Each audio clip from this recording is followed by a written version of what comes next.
Studio A of our CHGO offices here in the West Loop of Chicago. I'm your host, Sean Anderson. Alongside me, that's Herb Lawrence. Hello.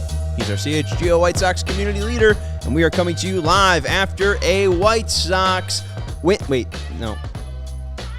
Doesn't matter. They lost? Ish. Yeah. There it is. 14-2. Oh, wow. I thought they won that game. Good safety by the Bears. Was it the first 5 runs that they gave up in the first inning? Mm-hmm. Or was it the multiple home runs they gave up to Cal Raleigh? I didn't watch most of the game, so I don't know. I was doing a podcast with some other group, and I was like, this game is not important for us to talk about in the postgame because we're going to be talking about something more pressing and more interesting to you guys who are viewing and people who are listening on the podcast. Yeah, Vinnie Duber will join us from Guaranteed Rate Field, our CHGO White Sox beat writer, later on after he talks with the White Sox clubhouse. So we're excited to hear what he has to bring to the conversation. But the main part of this talk today is going to be 2 things that were brought up. Well, one thing that was brought up at the park stemming from the Bob Nightingale report yesterday in USA Today. And then the other thing that we're going to talk about came out from Crain's Chicago Business today about the White Sox possibly discussing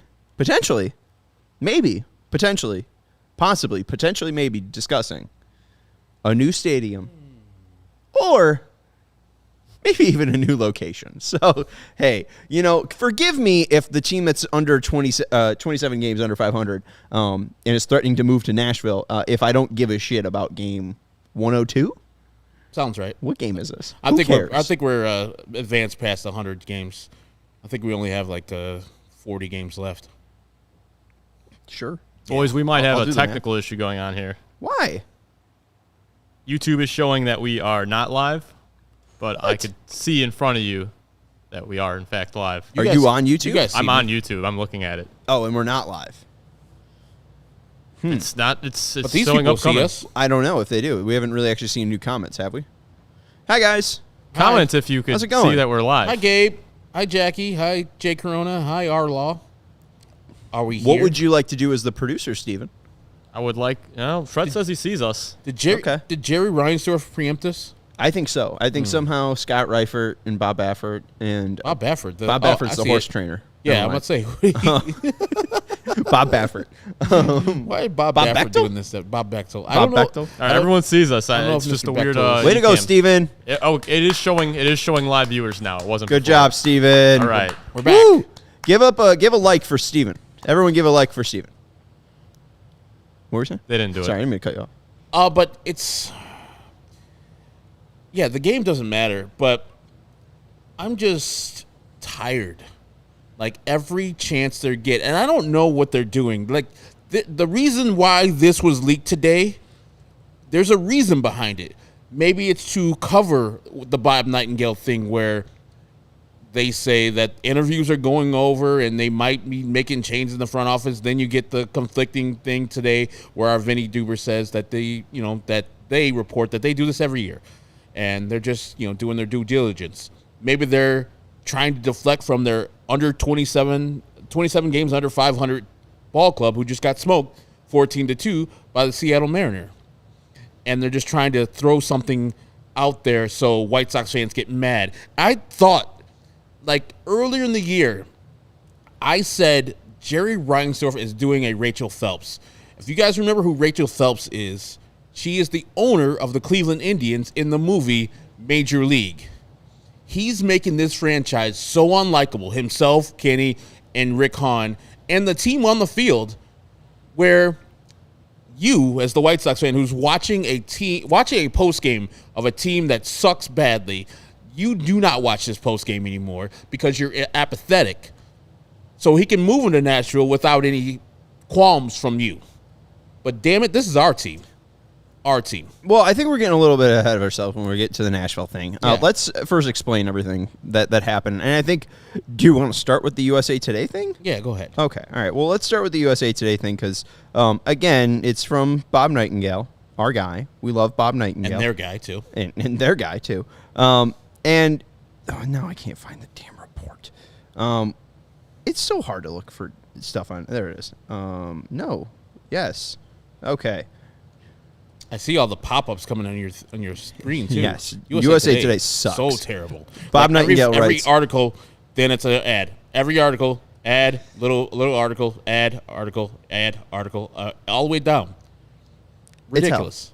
There's a video I can't even close out with Eric Kratz in here too. But Bob Nightingale writes in his Around the Base Pass section, the Chicago White Sox are conducting a series of internal interviews to determine whether dramatic changes are needed inside the front office or the coaching staff. This has been one of the most disappointing and painful seasons in Chairman Jerry Reinsdorf's tenure.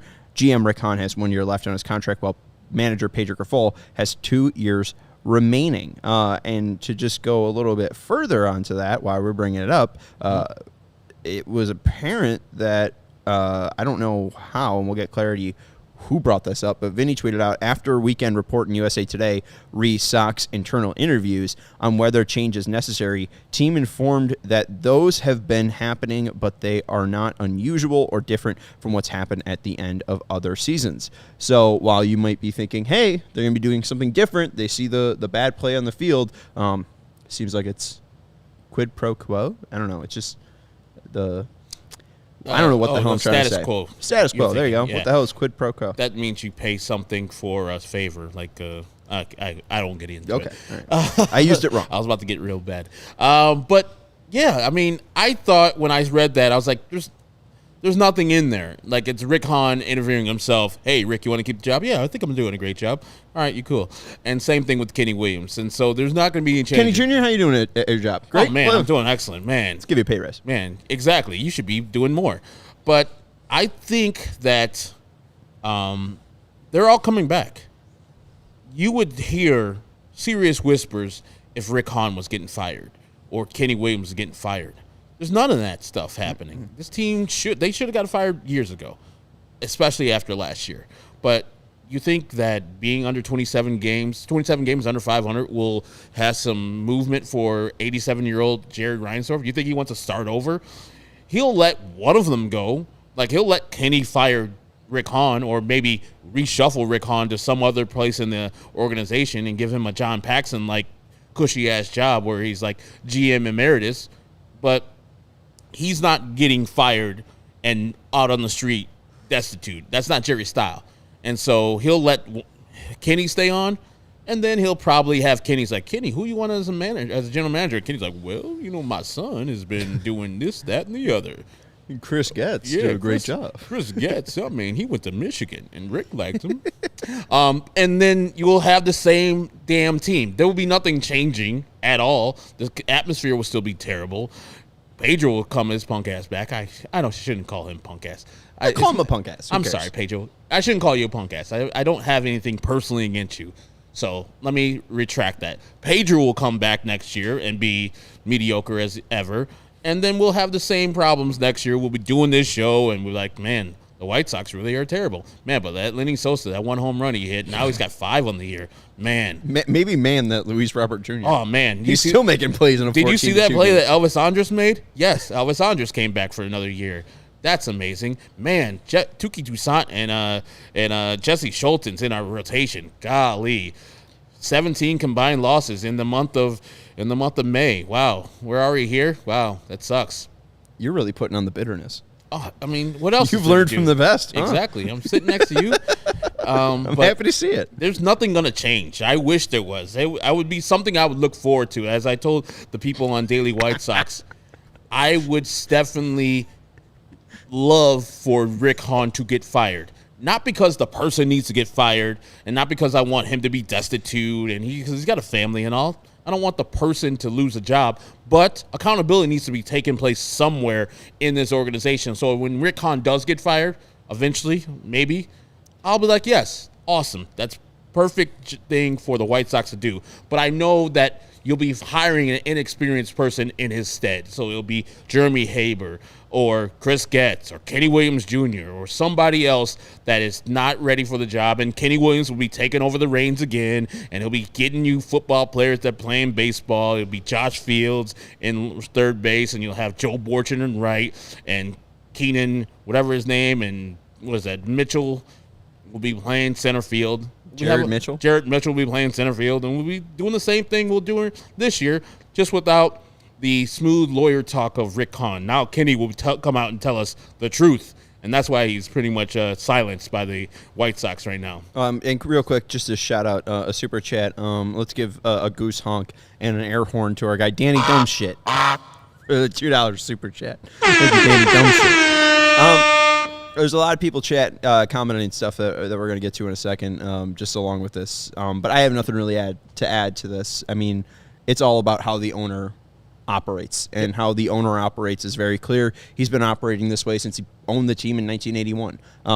And I know Fred brings up the Cigar Aficionado article. I'm going to get to some more quotes later, but this was brought up by Jim Margulis, and then I ended up reading it. But the Cigar Aficionado story, and this is just Jim's writing on Twitter, remains one of the most enlightening stories ever written about Reinsdorf, including the line I always refer to about his spending. Quote, he was still driven by the dream to create a World Series winner in a business climate that made sense to him, end quote. And this was before the actual World Series in 2005. The article, I believe, came out in 1995. So, 10 years later, he did end up winning a World Series, but we haven't seen that model change. We still haven't seen them go out and spend big on a pitcher. I guess they tried with Zach Wheeler, but Zach Wheeler isn't a Sox, so they failed. They tried and they failed. Same with Manny Machado. They tried and they failed. They have not been able to go out and get one of these big fish, and they have not been able to sign one of their own players or any player to a contract that exceeds $100 million per year. Only teams like the Royals, A's, and White Sox are in that group. So we really haven't seen his MO change. And that's why Kenny Williams is still running the ship. This is still why Rick Hahn's running this ship. This is why Rick Hahn's going to interview himself in the mirror and be like, hey, what are you going to do better this year? And he's going to spew a ton of bullshit about winning the fans' trust, and it's going to fail. Right? And hopefully Luis Robert has a 5 WAR because Elvis Andrus doesn't even have a 1 WAR. I was off yesterday, and Patrick Nolan shared this on Twitter. Just to sidetrack a little bit. Yeah. We brought up Luis Robert Jr., that crazy catch in a 14-2 game. This is batting WAR. Can you go top 5 for batting WAR on the White Sox? Luis Robert Jr. is number 1. Correct. 4.9 F4. I would assume a person who's not on the team is there, so Jake Berger. Jake Berger, 1.4 F4. Since you brought him up, I'll pick up the context clues and say Elvis Andrus. Elvis Andrus is 3rd. 0.9 WAR. Eloy Jimenez. Eloy Jimenez is 4.5 WAR. And he's tied with Zach Remillard. Zach Remillard at 0.5. Yes. Yes. 5 for 5. So finally, I got one of these right. The largest free agent franchise contract in team history, Andrew Benintendi, a 0.4 WAR, a 91 rated runs created plus. Andrew Vaughn, the bat's been above league average when you say weighted runs created plus of 100. He's currently at 105. But again, for a first baseman, he doesn't play good enough defense and doesn't hit well enough to actually be a player that's worth a damn at 0.3 F WAR. And then 8th is our guy, Sebi Zavala. So Tim and Johan are negative, probably. Yeah, Tim and Johan are negative. Not good friends. So just to see the way that Jerry has gone about his business and to see what it has culminated to, again, I think in the past 10 years they've had 4 of their worst seasons in franchise history. I mean, this franchise has been around for 123 years. 4 of their worst series have come in the last 10 years. Like, I mean, Rick Hahn spewed that mired in mediocrity shit, and he still has a job. And I understand that you bring up, like, oh, obviously there is a person, but, like, people get fired. Yeah.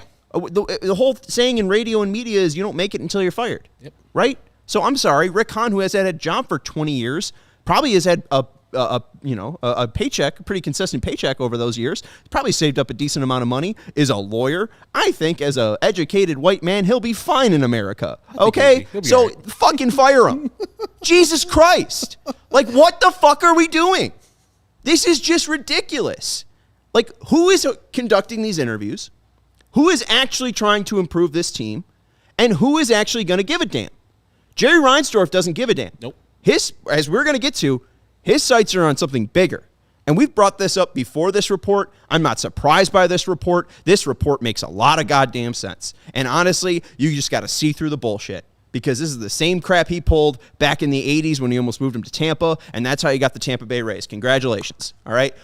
There's probably going to be another expansion team when a team in Nashville pops up, whether it's the Brewers, the White Sox, or an actual expansion team, but it is clear that teams are using Nashville as some leverage. So let's get into that report after the break, and make sure you're hitting that thumbs up button. Again, that's Herb Lawrence. You can follow him on X at Ecknerwall23, and you can follow the show at CHGO_White Sox. I am Sean Anderson. You can follow me at Sean_W_Anderson, and make sure you hit that thumbs up button. We appreciate it, everyone. Want to let you know about our friends over at Lewis University. Do you have Bet Check Charlie ready, Steven? Yeah, I can have that for you. Okay, good. Because, again, you thought we weren't live. Bet Check Charlie was checking the live stream to make sure that we were up and live. Students at Lewis University are just like you. Full-time jobs, they have families, and full-time sports fandoms. You can go back to school to earn a respected degree at Lewis University. It's 35 miles southwest of Chicago and Romeoville. It's ranked as one of U.S. News and World Report's top-tier colleges, and Lewis partners with numerous employers for tuition discounts and offers evening, online, and blended formats to help you balance work, family, and education. If you're looking to complete your bachelor's or master's degree or enroll in a professional certificate program, Lewis has the right programs for you. Lewis offers several career-focused programs that will set you up for success. One of those is the Criminal Justice and Public Safety course. That's a grad program, and first responders receive 20% off tuition discounts, and tuition is deferred for 6 weeks after the end of each class. So again, they are partnering with many different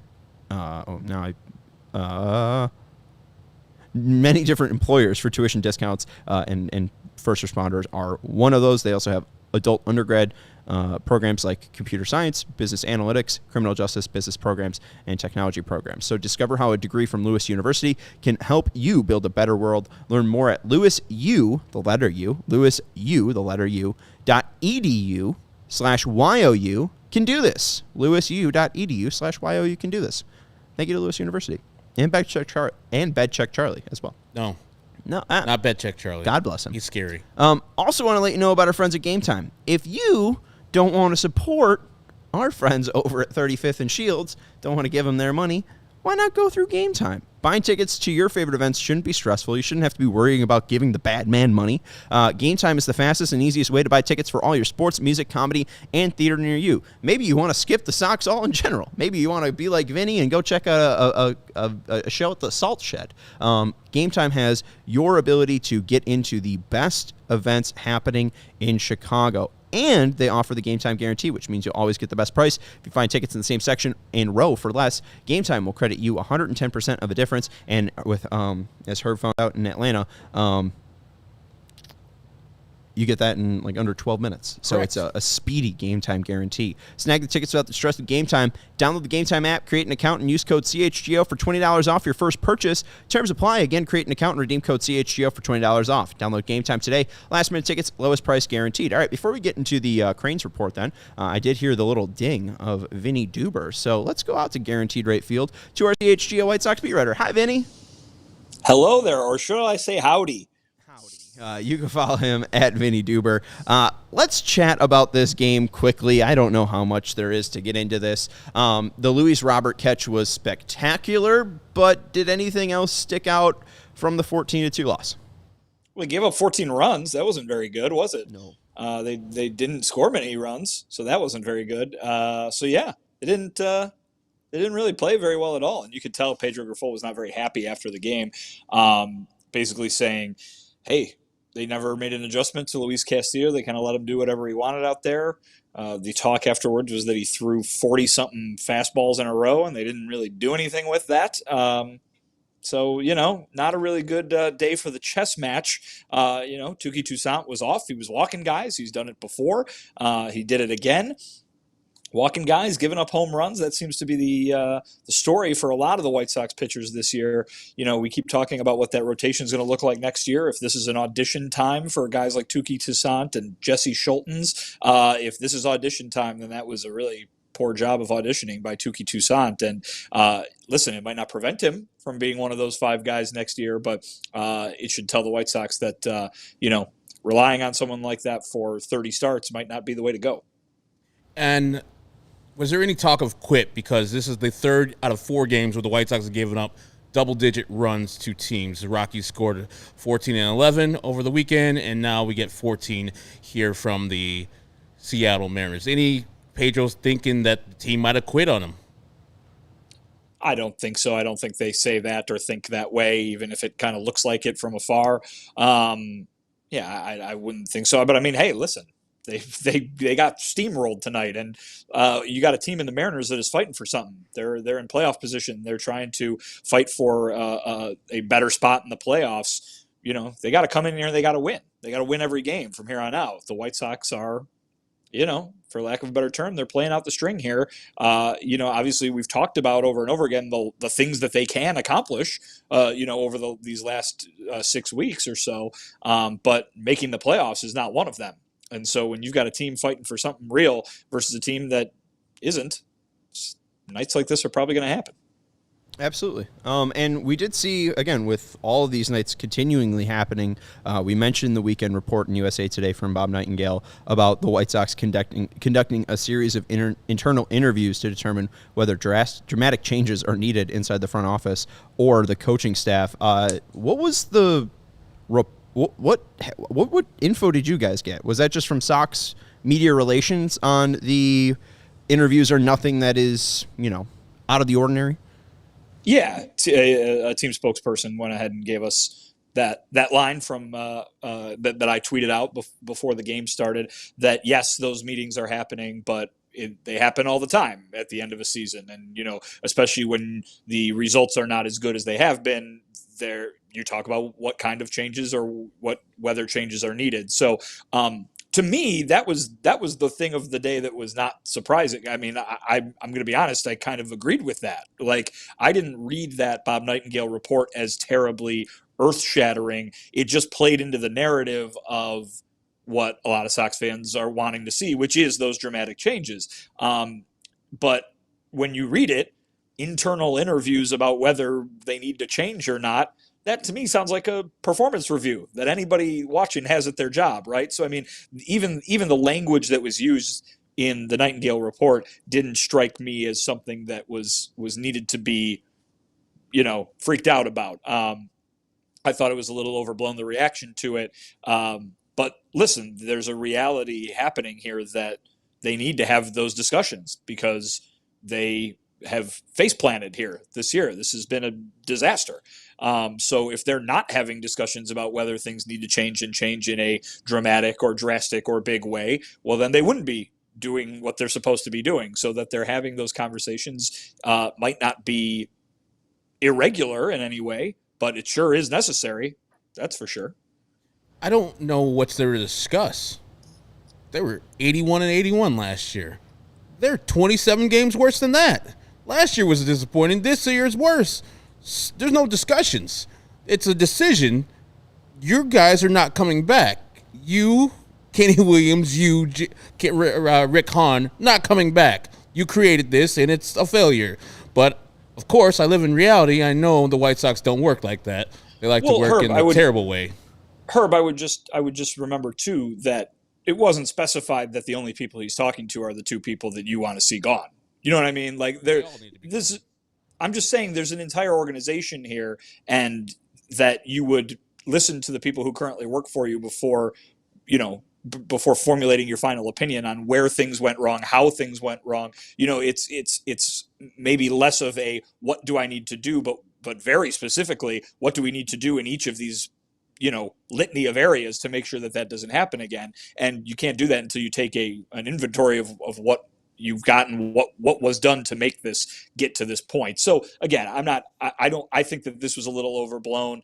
I think this can all very well end the way you're hoping that it ends, or it might not, because that's what history tells us, right? So, but the way that they're doing it right now in the idea of just talking to people about trying to figure out what to do, that's what you do. So I don't think that's necessarily something to waste a lot of time on personally. Well, the thing that I'm most interested in is who's conducting the interviews, right? Is it? I mean, that's the biggest thing with me, because again, I think this entire organization needs to look in the mirror and look at how it operates. And I mean, top to bottom, I think that they can influx more money into the baseball operations system, into the baseball operations department. I think that Jerry Reinsdorf is the big part that holds this organization back, again, from either being too loyal or not giving them enough opportunities to succeed. That's just my opinion. I mean, you look at where Pedro Grifol came from in Kansas City, and they have 80-plus people in their baseball operations department, and there was a recent report, I think back in June or July, saying that Jerry Reinsdorf was going to push for, not legislation, but that's the best word that I know to use for it, to limit the size of baseball operations departments to, again, limit the spending that goes on in baseball. The only person to vote against Steve Cohen becoming an owner in Major League Baseball was Jerry Reinsdorf. This guy signed Albert Bell to the largest contract in Major League Baseball history after the lockout ended, and we stopped seeing that money. So, again, the organization needs to look itself in the mirror. If they didn't have Michael Jordan, if Jerry Reinsdorf didn't have Michael Jordan, what is Jerry Reinsdorf as an owner? I mean, he got very lucky in 2005 when the team literally was near perfect in the postseason. I'm not complaining. It's fun as hell to watch. But I just wonder who is conducting those interviews and what do those conversations actually look like? Because if they're the same conversations they had last year, it's going to be the same talking lines and talking points that they gave to us this year. And it seems like it's the same thing. We want to be a viable contender in 2024, but we're not sure how we're going to get there yet. Or there's a lot of obstacles to get there. Sure. I mean, listen, Sean, I'm not going to disagree with anything you said, but at the end of the day, he owns the team and he can decide to do with it whatever he wants, which is, I'm hoping, a very nice segue to what you want to talk about next. Thank you. And before you go, I think 2005, even though it's my favorite day of all time, October 26, 2005. Wow. Herb, I set up the perfect segue, and now you're backpedaling. I'm sorry, but I had to get this out. When he said it, I think it was also the worst thing that ever happened to the White Sox fans. Oh, geez. It is. Well, let's see if we can He work won a that World in Series. here. That's a hot take. That's a hot take, Herb. Hey, I mean, those Cubs fans went 108 years. I'll take one. Oh, he's chasing that same feeling. 88 years long. With the same type of mentality in 2005 that he's using in 2023 now. All right, Vinny, do you want to restate your segue now? No, it's been stepped on. It's been ruined. All right, so this report was from Crain's Chicago Business. Jerry Reinsdorf looks for a new stadium or location. No decision has been made or is imminent, but chatter is Jerry could sell the Sox and keep the Bulls. Gossip mentions that there could be a move to Nashville for the White Sox.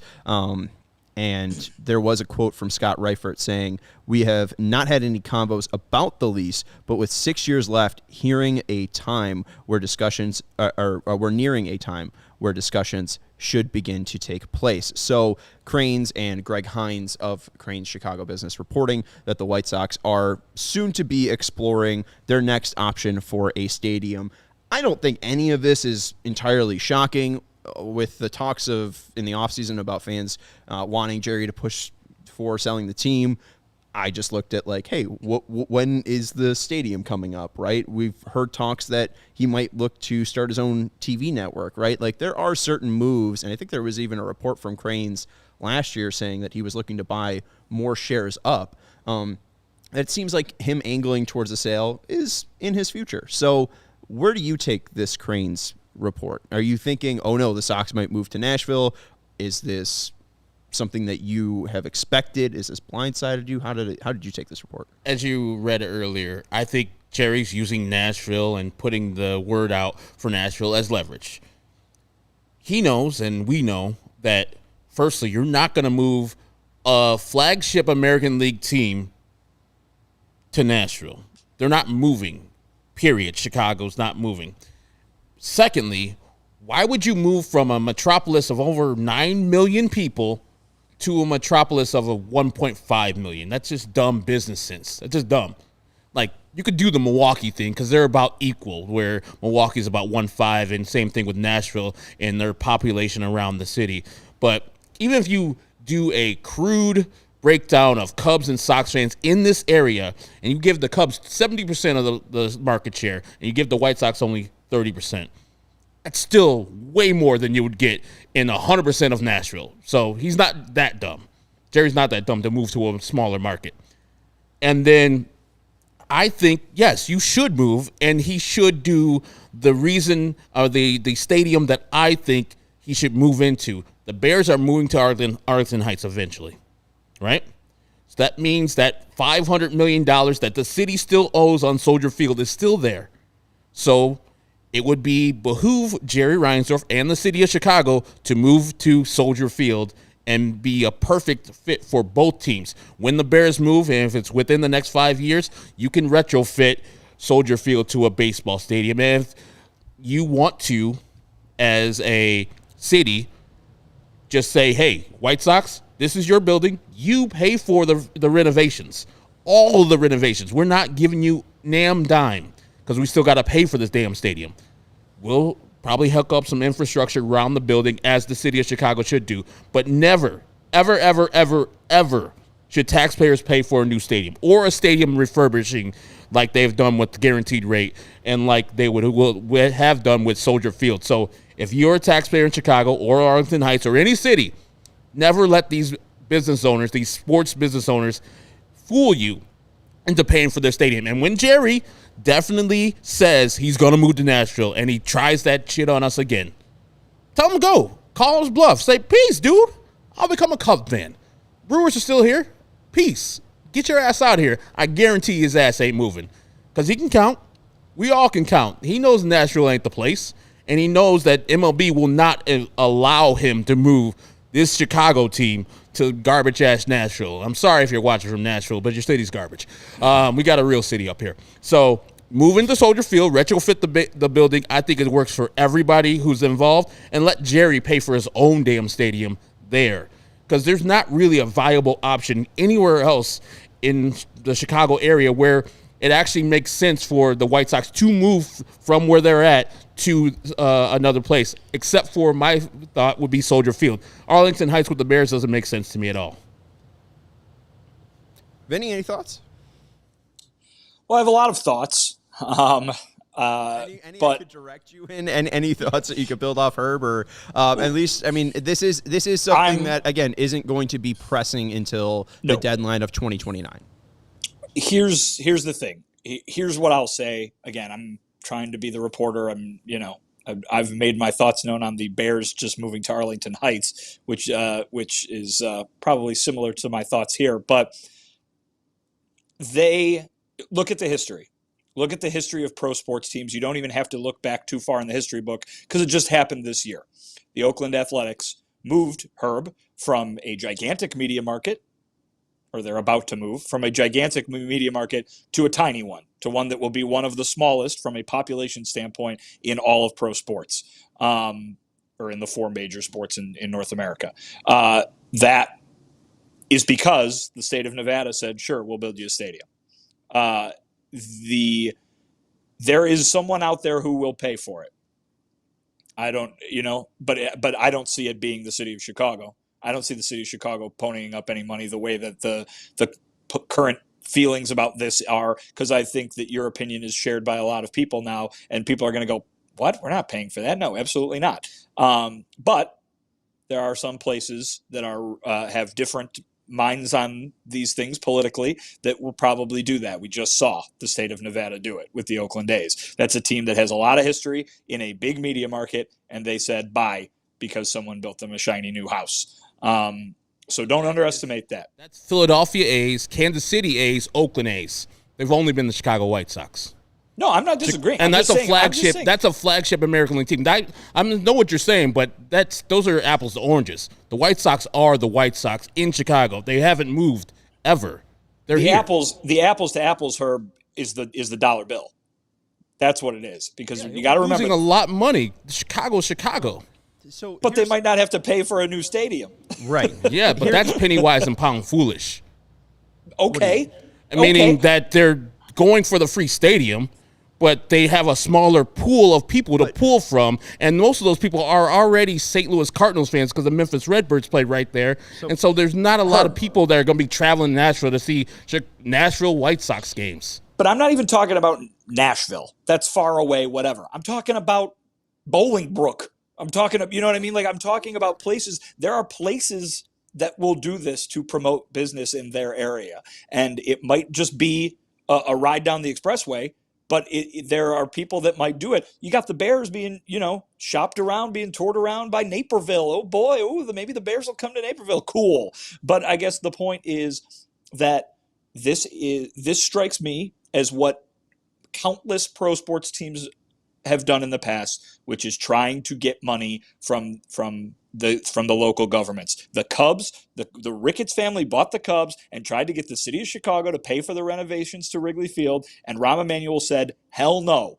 And so guess what? Did they move to Rosemont? No, they just redid Wrigley Field themselves, and they got exactly what they wanted. They got their little kingdom over there in Wrigleyville. It's just look at the history. That's what I will say. And as Crain reports, the Ricketts bought them for $845 million, and right now they're valued for $4.1 billion. And we're going to get into a story about that soon.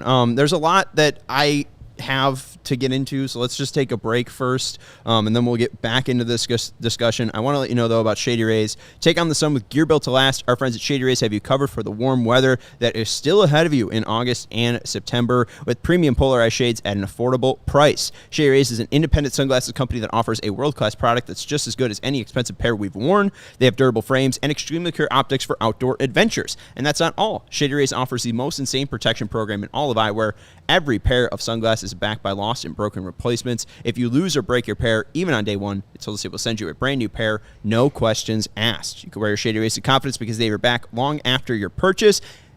If you don't love your Shady Rays, you can exchange it for a new pair or return them for free within 30 days. Again, there's no risk when you shop. Their team always has your back. And exclusively for our listeners, Shady Rays is giving out their best deal of the season. Go to shadyrays.com and use code CHGO for 50% off 2+ pairs of polarized shades. Try for yourself the shades rated 5 stars by over 250,000 people. Herb, do you love Sunnyside? I do. Mercy. Sunnyside Cannabis Dispensary is your home for judgment-free cannabis shopping, a place where all kind of visitors are welcome to explore, discover, and purchase a wide array of high-quality products. Sunnyside has everything you need to elevate your summer. It's a one-stop shop for all your cannabis needs, no matter where you are on your cannabis journey.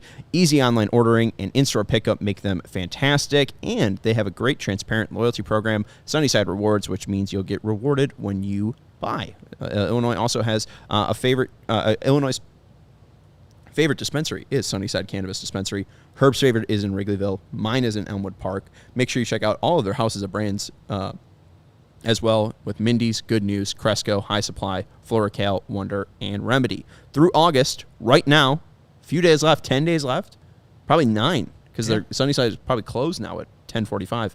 Head to sunnyside.shop and use code CHGO25 at checkout for 25% off your total order. One use per customer. It's not stackable with other promotions. It's not only for new customers. Anyone can use our code. Pick up everything you need to elevate your summer. Must be 21 plus or an Illinois MedCard holder. We got a ton of people watching still. Make sure you're hitting that thumbs up button. We really do appreciate everyone sticking with the strong, even on a 14-2 loss for a team that's 27 games under 500. Finally, we want to let you know about FOCO. They donated that fantastic Southpaw bobblehead to our set for our decoration. There's also a TA one, I think, behind me. But go check out FOCO. Show them some love. They have a ton that you could check out on their website, FOCO, or click the link in the description below. They got hoodies, shoes, signs, bobbleheads, Aloha shirts, straw hats, polos, bags. They got everything you need for a game, everything in between. They got, checkered overalls for the Bears. I mean, they got you covered. So head to foco.com or click the link in the description below for online preset items. Use the promo code CHGO for 10% off. All right. Our Tim bobblehead is on suspension too. Oh, okay. All right. Well, then we'll keep him off and away from the team. He's tomorrow? After tomorrow's game. Okay. All right. So Wednesday. Mm-hmm. There you go. My thoughts to jump back into this Nashville discussion. We've seen this before. In 1988, Jerry Reinsdorf threatened to move the team to St. Petersburg. And later on in Cigar Aficionado, we already brought up earlier the quote about building a World Series team his way. But he told, quote, Cigar Aficionado back in 1985, quote, "A savvy negotiator creates leverage. People had to think we are going to leave Chicago." I think this is where all this Nashville stuff comes up from. And when Jerry brings up Nashville, or when this article brings up Nashville, I just am a lot of pauses brought to me, because recently there's been a lot of articles and media put out by Dave Stewart, former Oakland A great, on how he wants to start an expansion team in Nashville. He's been vocal on his vision to have an expansion team by opening day of 2026-2027. It's named after a Negro League team, the Nashville Stars. He's already in Nashville. He's got an office. He's trying to get this privately funded. So I don't understand why Nashville would look to Milwaukee or Chicago, and we'll get to those two teams, when Dave Stewart is pushing for an expansion team. It seems like MLB would like to expand. They're at 30 teams. You could see them go to 32 like the NFL's at. I don't understand where the White Sox would fit into Nashville, and they're currently rebuilding the Titans Stadium. So they need to wait, like Dave Stewart knows, until 2026, 2027. I think that there is plans to have Nashville baseball sooner than when Jerry Reinsdorf and the White Sox will be ready. So I don't understand this bluff because it doesn't seem like it's feasible. I don't think that Milwaukee and Chicago will all want to move to Nashville and Dave Stewart. Like, there's not enough room for you. Like, let's not pretend it's binary though, Sean. The report did not say they're either going to stay at Guaranteed Rate Field or they're going to move the team to Nashville. You know what I mean? This is a mulling many options kind of thing. The report is indicating that they would like or are considering liking a new stadium, right? It doesn't mean it has to be in Nashville and that's the only place they'll accept a new stadium. This could be here somewhere else in the city. There was a mention in the report there that there's already somebody preparing a bid here in the city, within the city limits. It could be in the suburbs like we're seeing with the Bears right now. It really seems like you hate to use this term, keep all options on the table, for when you're talking about something as serious as where the team is going to play and what city the team is going to play in. But there was a lot mentioned in that report that is in this city and in this area. Let's not make it all about one thing. The headline here to me is they are thinking about wanting a new stadium, not, let's pick out the thing where they're threatening to move the team. But you're very correct in bringing up that he has done this before, that this team has done this before. And that should be something that is front and center if we are going to zero in on this one part of this story. And I think before you joined too, we brought up that this report really didn't shock us, and I was just more trying to cross off the list. Like, I mean, the them mentioning in the Crain's report the site of Nashville, it doesn't make any sense to me. So I think we could narrow it down to either Illinois is going to give them money for a new stadium or they're not, and that really seems like what this is for. It seems like, personally, this is for Jerry Reinsdorf to angle to a potential buyer, hey, we have a brand new stadium. You'll be able to own this stadium. It'll be Illinois funded. Like, you don't have to be under the ISFA. What's currently runs? Illinois Sports Authority. Yeah, that currently runs Guaranteed Rate Field. Like, it's very clear that most sports owners are pushing for a stadium that they own and can create revenue off of. And off that point, too, like, Milwaukee American Family Insurance Stadium needs repairs and improvements. A Brewer study said renovations would cost about $428 million. The Milwaukee County Board said unanimously that they did not want to give county tax money going to the project. Smart. This was from State Rep Ryan Clancy. Back in 2001, when the public built AmFam, the Brewers were worth $200 million. They're worth about $1.6 billion right now. I'd like to see the Brewers reinvest that massive increase into stadium and community. Like, I just think that Illinois needs to take a same stance with Jerry, just because, again, we've seen him get money before. We've seen Illinois crumble because of the threat of them possibly moving to Tampa. Like, if we're looking at this entire thing, I don't think Nashville is likely.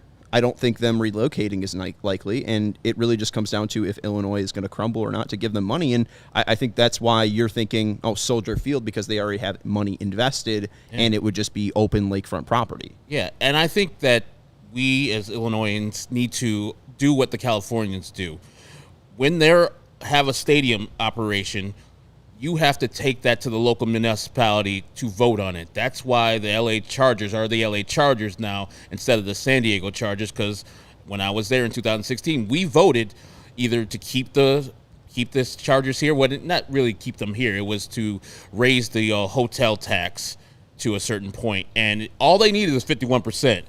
Usually it was 2/3 vote. All they needed for San Diego was 51%. They didn't even get there. So we need to adopt that. If you're going to ask us taxpayers to pay money for your stadium, we need to vote on it. I'm always a solid no. You, as you just pointed out, the Brewers are making money hand over fist. They can fund their own damn stadium in Milwaukee and fix up AmFam Field if they want to. Same thing with Jerry Reinsdorf. Bought this team for $19 million back in the day. Team's worth over $4 billion right now. So, or would be if it was on the market.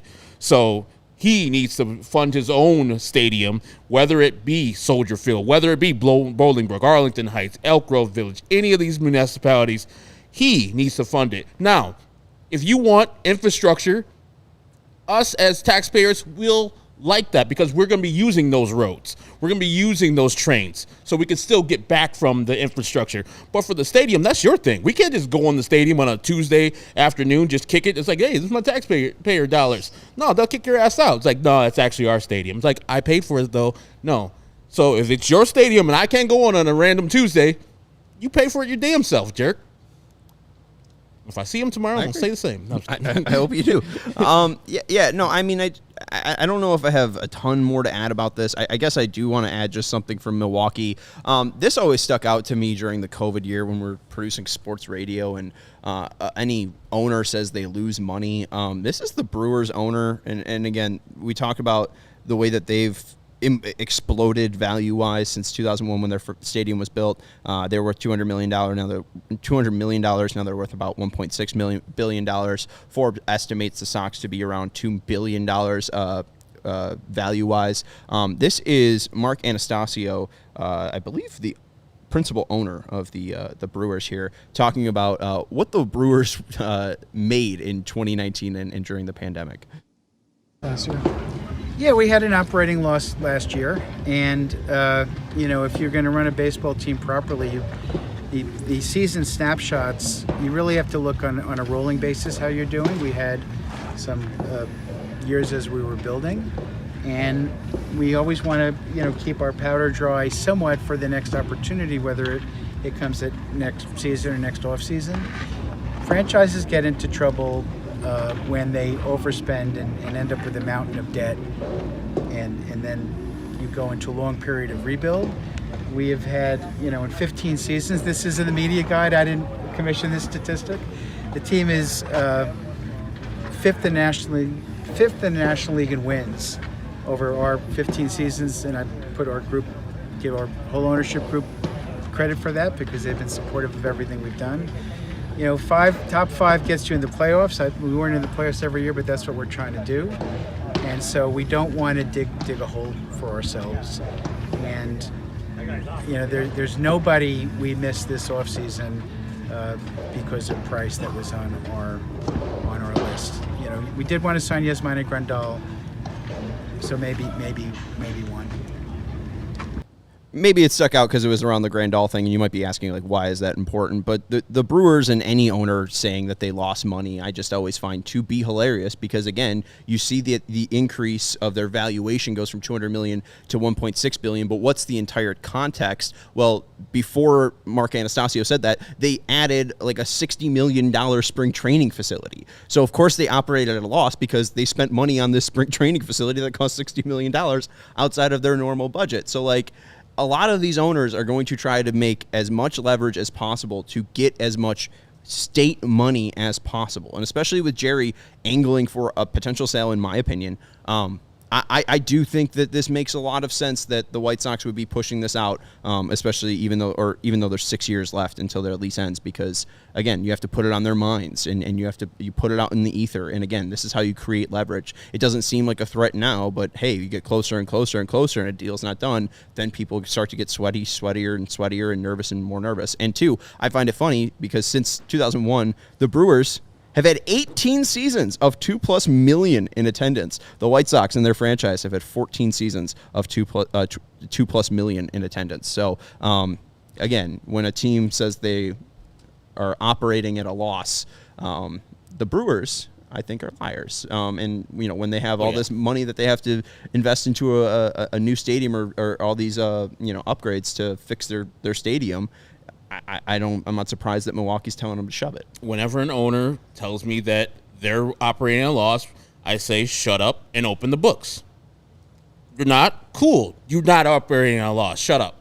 Unless you're going to open the books and show me where the red's at, I don't need you to talk about it, because you're always going to be operating in loss. Biblical losses the other year from Cubs people, and then the Cardinal guy saying, well, it's not that profitable to have a baseball team. Shut up. Then why you own a team? You bought it, jerks. No one put a gun to your head and said, buy this team, buy this stadium. Get out of here. Yeah, and it's not like you bought the stadium, or it's not like you bought the team and then like that was all your money. I have to live in a shack now. Right. Like, I'm guessing you have money for groceries and stuff. So like, only ramen noodles. That's obviously hyperbole. They have money for a lot of groceries. A lot of groceries, yes. But Yeah, but yeah, listen, at the end of the day, I think the main takeaway is this is 6 years away.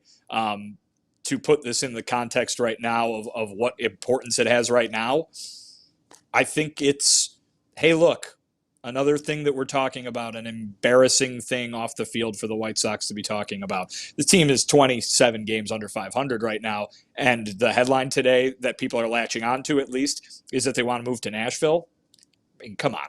I mean, this is a no. I'm not saying people are wrong. I'm saying that's terrible for the White Sox. You know what happened yesterday? Someone reported that the White Sox are talking about whether they need changes or not. You know what happened 2 weeks ago? It was Keenan Middleton telling everybody how the clubhouse culture was so bad. You know what happened 2 days before that? Tim Anderson got punched in the face on TV. I mean, this is what this month has been.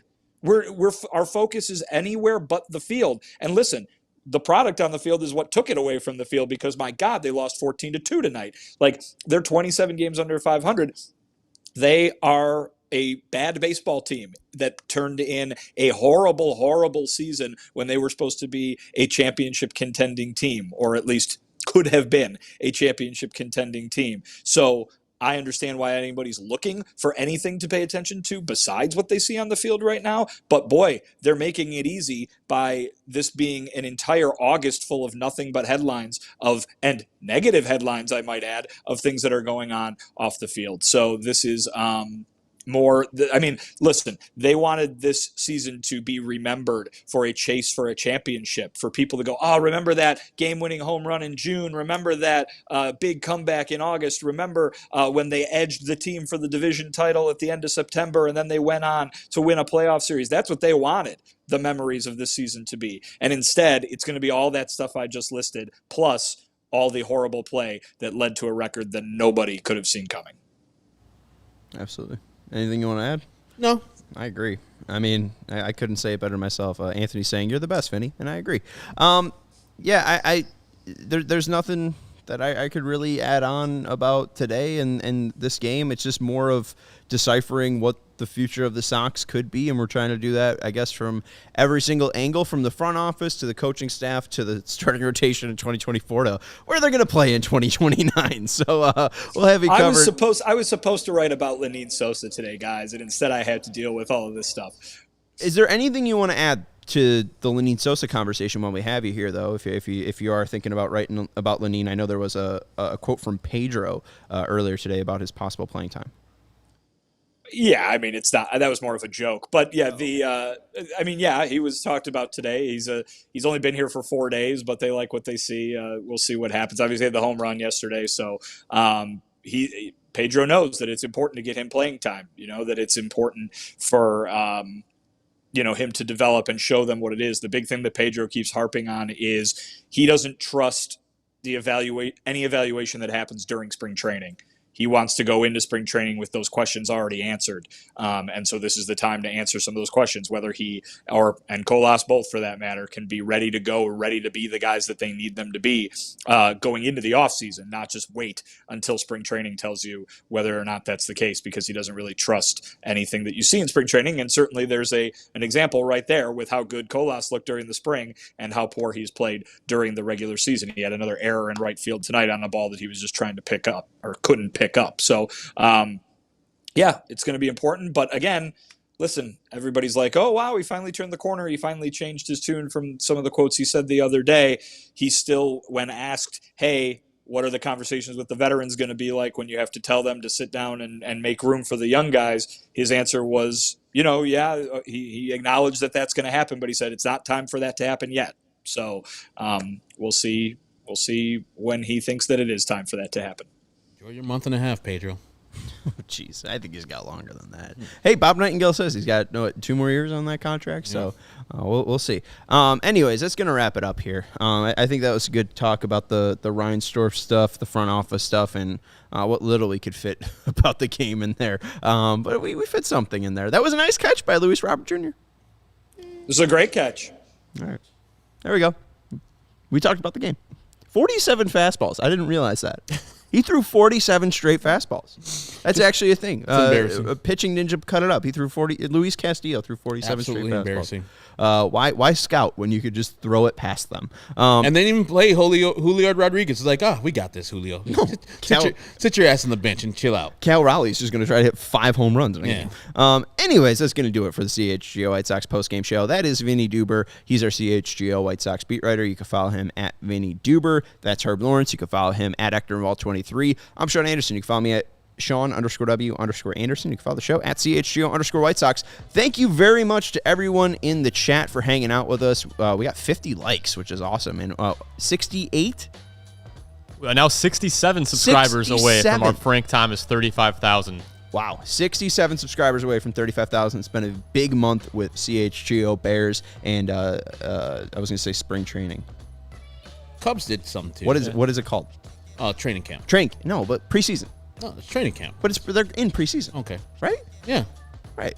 But they call it training camp when they go to the equivalent of training, spring training. Been a good month for the Bears. Thank you for hanging out with us at CHGO, and make sure you're subscribing so you don't miss out on anything. We'll be with you tomorrow for more CHGO White Sox talk and fun. So join us then. We'll see you then. Bye.